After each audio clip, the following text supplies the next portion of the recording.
So during Recreation 600, for a brief period of time, our content focused on these ideas of corporate social responsibility and social awareness. And using these two themes is where I started to answer this week's question of how far sport organizations should go to be more sustainable, and diving a little bit deeper into just how high of a priority this should be. In section 2.2, under sustainable business practices, uh, we get a little bit of summary that tells us sport organizations have a twofold responsibility when it comes to corporate environmentalism. So, sport organizations can lessen their impact on the natural environment by introducing more sustainable infrastructure and operations, which is in those things that they're doing. And second, that sport organizations can use their platform to encourage more environmentally responsible behavior among their fans and followers.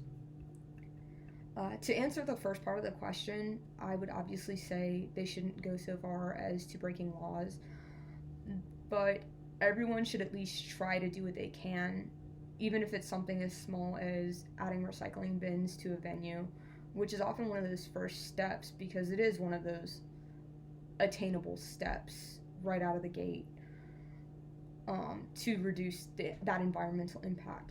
So in order to accomplish an overall lesser environmental impact, I wouldn't say it's necessary that they extend beyond their means because that's not necessarily practical or a smart business decision, but they should be thinking about a long-term return on investment ultimately, particularly if they're an organization that comes up in the green year after year. And I say this after completing the stakeholder analysis just based on a baseball team. And in that research, I came across a graphic that showed some of the pros and cons to using artificial turf versus grass.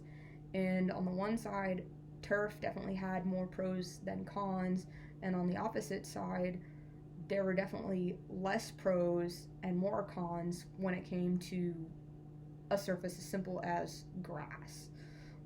In the second Focus Frostburg video, in the segment on waste, Collins et al. Kind of gives us a better understanding of the massiveness of sports events.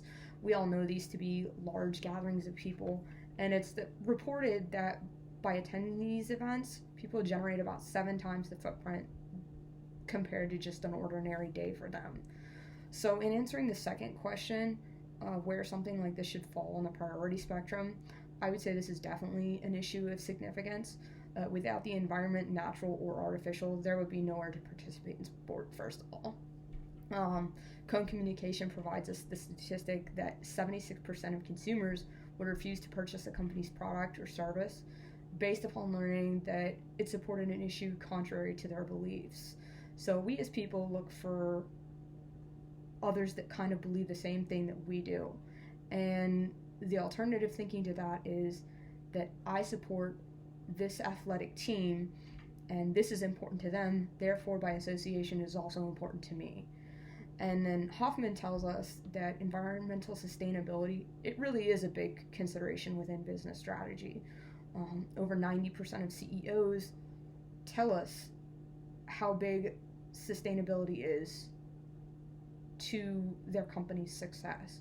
So no one wants to be seen as behind the curve, so to speak, and part of it may be that image that they're trying to uphold as part of that responsibility to something greater, but a lot of it is also in doing what's right.